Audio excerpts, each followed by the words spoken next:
ವೀಕ್ಷಕರ ಜನರ ಕೂಗು ನ್ಯೂಸ್ಗೆ ಸ್ವಾಗತ. ವಾರ್ತೆಗಳ ಮುಖ್ಯಾಂಶಗಳು. ಅನ್ನದಾತರ ಕೂಗಿಗೆ ದೊರೆಯದ ಸ್ಪಂದನೆ. 8 ತಿಂಗಳಿಂದ ಮುದ್ದೆಬೇಳೆ ಟಿಸಿ ಟೆಸ್ಟಿಂಗ್ ಯಂತ್ರ ಬಂದ್. ದುರಸ್ತಿ ಕೇಂದ್ರವೇ ದುರಸ್ತಿಯಲ್ಲಿದೆ.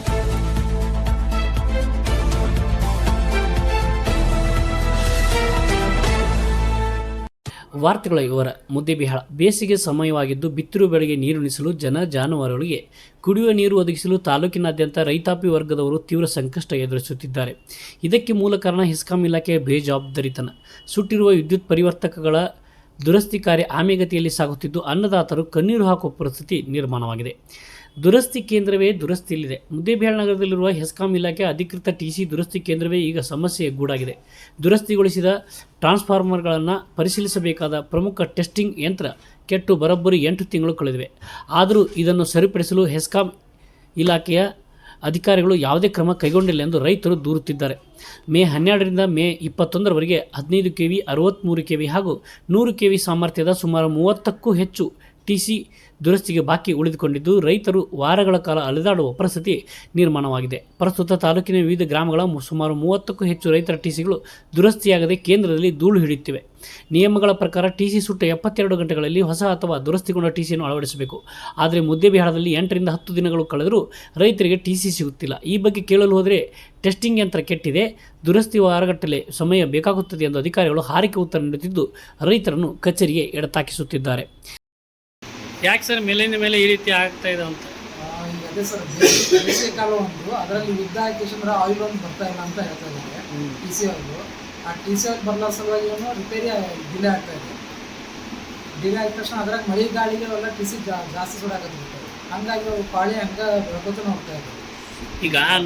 ಈಗ ನಮ್ಮ ಕ್ಷೇತ್ರದ ಶಾಸಕರು ಏನು ಮಾಡಿದ್ರು, ನಮ್ಮ ರೈತರಿಗೆ ಅನುಕೂಲ ಆಗಲಿ ಅಂತ 24x7 ಇಲ್ಲಿ ಟಿ ಸಿ ಬ್ಯಾಂಕನ್ನು ಓಪನಿಂಗ್ ಮಾಡಿದ್ರು. ಹೌದು, ದುರಸ್ತಿನೂ ಇಲ್ಲೇ ಆಗುತ್ತೆ ಅನ್ನೋವಂಥದ್ದು ಒಂದು ಆಶಾಭಾವನೆ ಇತ್ತು. ಅದು ಆಗಲಿ ಇಲ್ಲೋ ಅಂತ ಏನು ಇಲ್ಲ, ಅದು ಒಂದು ಸ್ವಲ್ಪ ಏನೋ ಮಷಿನ್ ಪ್ರಾಬ್ಲಮ್ ಇದೆ ಅಂತ ಈಗ ನಾವು ಮೇಲಾಧಿಕಾರಿ ಗಮನಕ್ಕೂ ತಂದೇವಿ.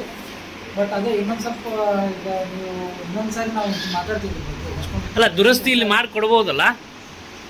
ದುರಸ್ತಿ ಮಾಡ್ತಾರೆ, ಅದು ಟೆಸ್ಟಿಂಗ್ ಮಾಡಬೇಕು. ಟೆಸ್ಟಿಂಗ್ ಮಾಡಬೇಕಾದ್ರೆ ಅದೊಂದು ಮಷಿನ್ ಬರುತ್ತೆ, ಅದಕ್ಕಂತ ಮಾಡಿರೋದು ಇದನ್ನ ಇಲ್ಲಿ. ದುರಸ್ತಿ ಟಿ ಸಿ ದುರಸ್ತಿ ಮಾಡೇ ಕೊಡುವಂಥದ್ದೇ ಇದು ಕೇಂದ್ರ. ದುರಸ್ತಿ ಮಾಡೋದು ಈ ಕಡೆ ನಮ್ಗೆ ಬೇರೆ ಇದೆ ರಿಪೇರ್ ಸೆಂಟರ್. ಇದು ನಮ್ಮಲ್ಲಿ ಟೆಸ್ಟಿಂಗ್ ಮಾಡ್ತೀವಿ ನಾವು. ರಿಪೇರ್ ಆಗಿದೆ ಒಟ್ಟ ಮುದ್ದೇಬೇಳೆ ಈ ಶಾಖೆಯಲ್ಲಿ ಐತೆ ಅದು. ಅದು ಈ ಸದ್ದು ಚಲೋ ಇಲ್ಲ. ಇವಾಗ ಚಾಲು ಇಲ್ಲ, ಮುಂಚೆ ಚಲೋ ಇತ್ತು, ಚಲೋ ಮಾಡಿದಾಗ. ಚಾಲು. ಈ ವಿಷಯವಾಗಿ ಜನರ ಕೂಗಿನೊಂದಿಗೆ ಮಾತನಾಡಿರುವ ಮಾಜಿ ಶಾಸಕರು ಮತ್ತು ಬಿಜೆಪಿ ರೈತ ಮೋರ್ಚಾ ರಾಜ್ಯಾಧ್ಯಕ್ಷರು ಆಗಿರುವ ಎಸ್ ಪಾಟೀಲ್ ನಡಹಳ್ಳಿ ಅವರು ಸರ್ಕಾರ ಮತ್ತು ಸ್ಥಳೀಯ ಶಾಸಕರ ನಿರ್ಲಕ್ಷ್ಯಕ್ಕೆ ಟೀಕಿಸಿದ್ದಾರೆ. ಈ ಸರ್ಕಾರದಲ್ಲಿ ರೈತರ ಬಗ್ಗೆ ಕಾಳಜಿನೇ ಇಲ್ಲ, ಕಿಂಚಿತ್ತೂ ಕಾಳಜಿ ಇಲ್ಲ ಅವರಿಗೆ. ರೈತರ ಬಗ್ಗೆ ಕಾಳಜಿ ಇದ್ದಿದ್ದರೆ ನಮ್ಮ ಕಾಲದಲ್ಲಿ ನಾವು ಕರೆಂಟಿನ ಮೂಲಭೂತ ಸೌಕರ್ಯ ವರ್ಕ್ ಸ್ಟಾರ್ಟ್ ಮಾಡಿದ್ದೆ, ಅಷ್ಟಕ್ಕೆ ನಿಂತೋಗಿದೆ. ಅದು ಮುಂದೆ ಹೋಗ್ತಾ ಇಲ್ಲ. ಈಗ ಟಿ ಸಿಗಳು ಸುಡ್ಲಾರ್ದಂಗೆ ಮಾಡೋಕ್ಕೆ ಅವಕಾಶ ಇದೆ. ವೋಲ್ಟೇಜ್ ವೇರಿಯೇಷನ್ ಆಗೋದನ್ನು ತಡಿಬೇಕು. ಆಮೇಲೆ ಸಪ್ರೇಟ್ ಫೀಲ್ಡ್ರುಗಳು, ಇನ್ನೊಂದು ಬೇರೆ ಬೇರೆ ಇನ್ನೂ ಇನ್ಫ್ರಾಸ್ಟ್ರಕ್ಚರ್ ಕೆಲಸ ಬಾಕಿ ಇದೆ. ನಾನು ಒಂದು ಹಂತಕ್ಕೆ ಮಾಡಿದೆ. ಮತ್ತು ನಮ್ಮ ತಾಲೂಕಿನ ಜನ ಅವ್ರು ಇನ್ನೊಬ್ಬರು ಬೇಕು ಅಂತ ಬಯಸ್ಕೊಂಡಿದ್ದಾರೆ. ಅವ್ರು ಮುಂದುವರಿಸ್ಬೇಕು. ನಾವು ಇದರಲ್ಲಿ ರಾಜಕಾರಣ ಮಾತಾಡಲಿಕ್ಕೆ ಹೋಗೋದೇ ಇಲ್ಲ. ನಾನಿಲ್ಲಿ ಕೆಲಸ ಮಾಡಕತ್ತಿದಾಗ ಈಗ ನೀವು ಬಂದು ಹಿಡ್ಕೊಂಡು ಟಿ ಶರ್ಟ್ ಮೇಲೆ ಫಸ್ಟ್ ಟೈಮ್ ನಿಂತ್ಕೊಂಡು ನಾನು ಮಾತಾಡ್ತಾ ಇರೋದು.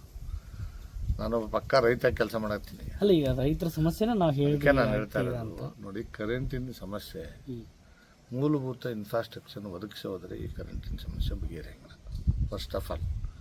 ಎರಡನೇದ್ದು ರಿಪೇರಿ ಸೆಂಟರ್ಗಳು. ರಿಪೇರಿ ಸೆಂಟರ್ಗೆ ನೀವು ಅವ್ರಿಗೆ ಸ್ಟಾಫ್ ಕೊಡಬೇಕು. ರಿಪೇರಿ ಮಾಡೋದಕ್ಕೆ ಅದಕ್ಕೇನು ಬೇಕು ಎಲ್ಲ ವ್ಯವಸ್ಥೆಗಳು ಮಾಡಿಕೊಡ್ಬೇಕು, ಮಟೀರಿಯಲ್ ಕೊಡಬೇಕು, ದುಡ್ಡು ಕೊಡಬೇಕು.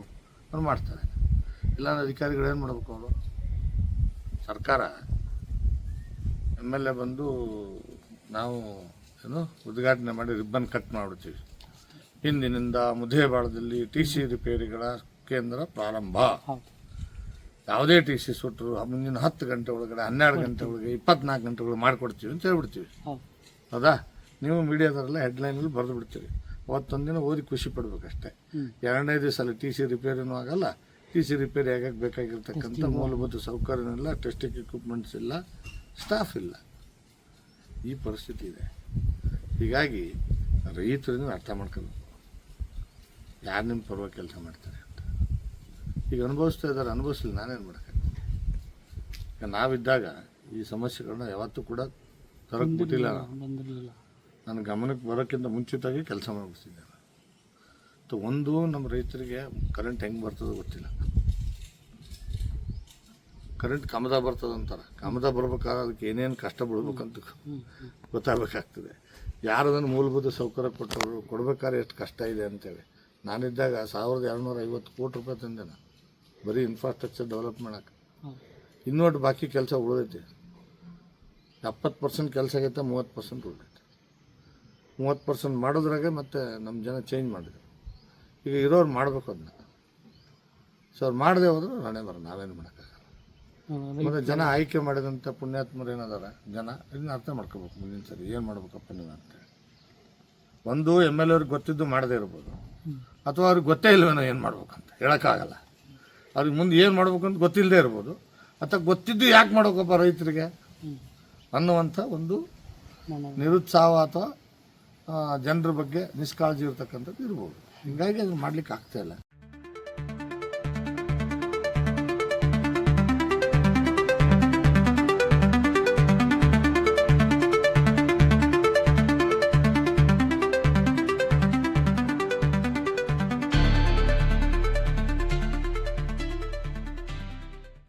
ಇನ್ನಷ್ಟು ಸುದ್ದಿಗಾಗಿ ನೋಡ್ತಾ ಇರಿ ಜನರ ಕೂಗು ಯೂಟ್ಯೂಬ್ ಚಾನಲ್. ಇದು ನಿಮ್ಮದೇ ಧ್ವನಿ. ಸಬ್ಸ್ಕ್ರೈಬ್ ಮಾಡಲು ಮರೆಯಬೇಡಿ.